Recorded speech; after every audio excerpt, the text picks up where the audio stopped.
Hail and Blessings, the Valkyrie, Part 3. We're now going to talk about some of the sources where we can find information, and I'm going to give you a few. I've written a lot down, so I'm going to make sure I've got them all. Aside from the Poetic and the Prose Edda, look especially at Njal Saga and work by skalds in the 14th century, especially 14th century charms that relate to the Valkyrie. Voluspa, Grimmismal, Helgvida, Hundingsbana too, Sigdrifamal, and there's some archaeological finds that I'm going to give you too. And look at Boyer, work by Boyer, and I think that was done in 2013. Boyer's work was done on this. And Neil Price, again, The Viking Way, he's done a lot of work, and he's got pages and pages and pages of cited sources that you can go back and cross-check and make up your mind for yourself. There's some really good descriptions also in The Viking Way, where Neil Price put all of these sources in one interestingly easy spot for us to look at. And I find it incredibly neat that he refers to the Valkyries as beings of cosmological purpose with a specific place in the cosmos, directly connected with the gods, Odin in particular. The image we have modernly bears very little resemblance to the image of the Valkyrie as they appear in any of the earlier written sources, and their development of that. As we look at the literary development as time went on, the Valkyrie can be traced through a few distinct phases. We look at the classical, in literature this is, a classical phase of literature.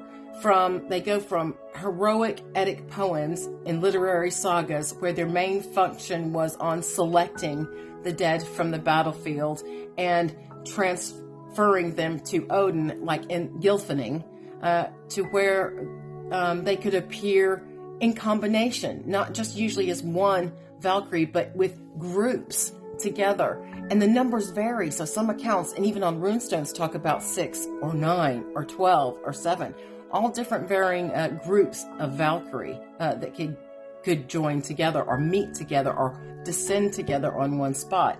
By the mid-10th century, they'd become elegant abstractions in literature. It had changed. On horseback, in full armor, the glorious figure of the Valkyrie. And then after the mid-10th century, actually, they took on a kind of semi-human aspect, which is interesting, depicted as tragic warrior women who were doomed from their love of man. That's interesting.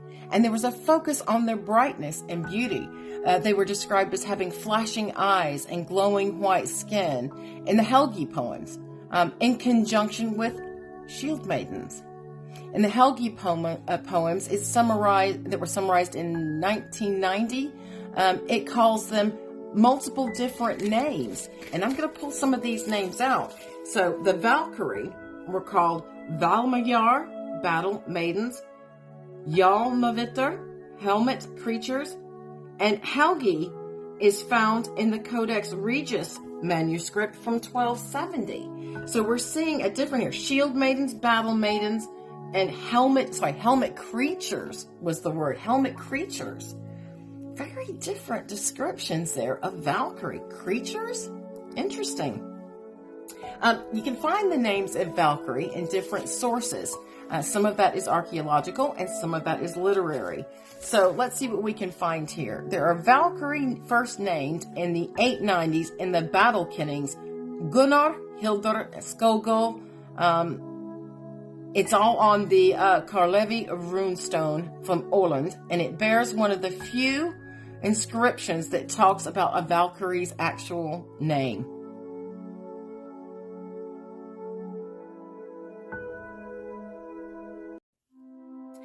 You can find the names of Valkyrie in different sources. Some of that is archaeological and some of that is literary.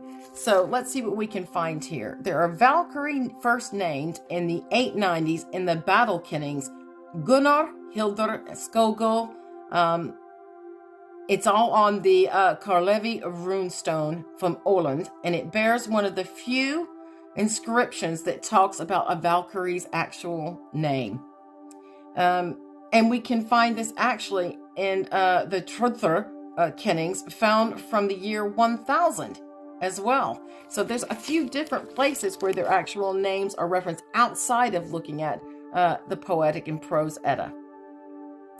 There's only one source that contains a complete stanza, which roughly translates as executor of battle, and then the name of the Valkyrie, which is interesting. It sounds like some scholars are saying that's their job title, and then there's the Valkyrie's name, Thundrathur.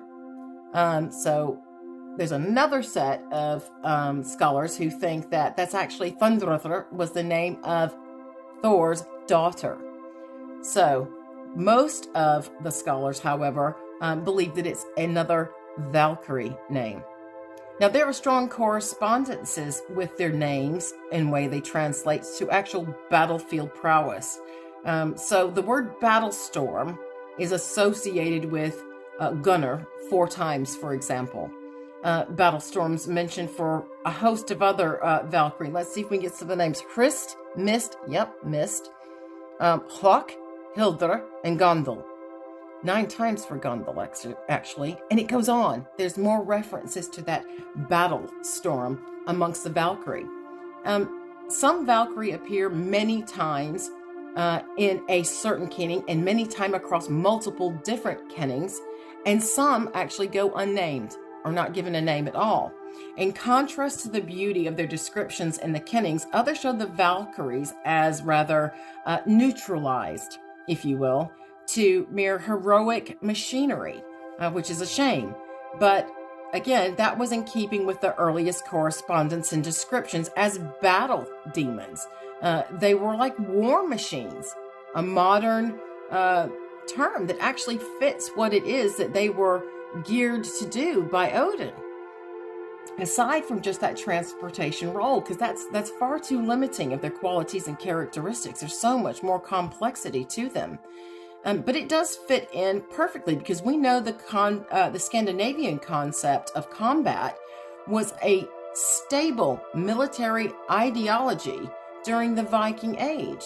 So to have all these battle names, battle storm, and these description of being battle demons, wreaking that havoc through prowess or magic on the field, fits. It's what they would have known. It's what they wanted. And as for being part of Odin's own persona, we can even see the battle demon skills in Odin, because it is said that he could cause a man to freeze during battle.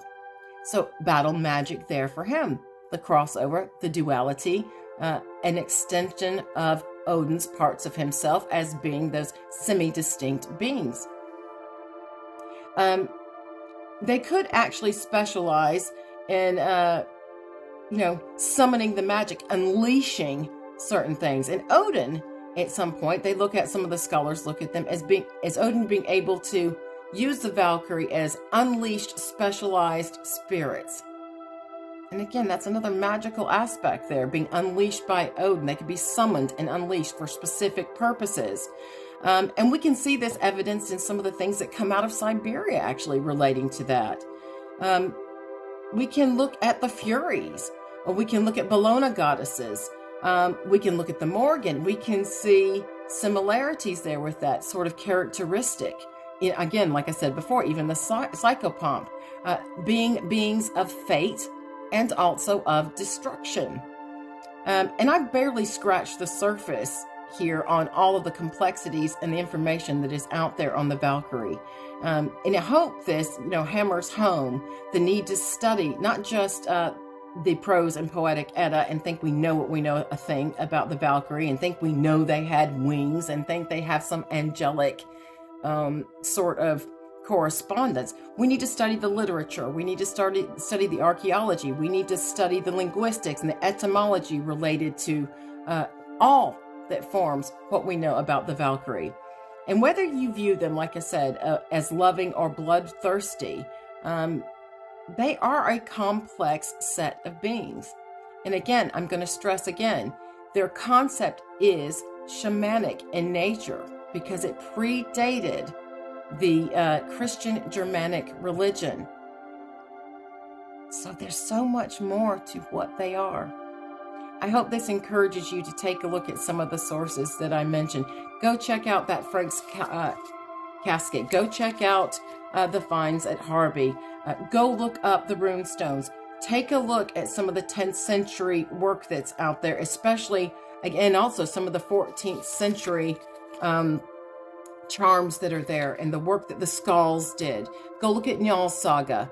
I'll put a few more of the references at the end, and go check out Neil Price's book, for goodness sake. There's 100 and some odd pages of references in the back. So if you tell me Valkyrie are flying around like angels and they've got wings and they're nothing but loving, shame on you. Read a bit more. This is how we learn. I hope you've enjoyed the series. Blessings from the Mad Realm.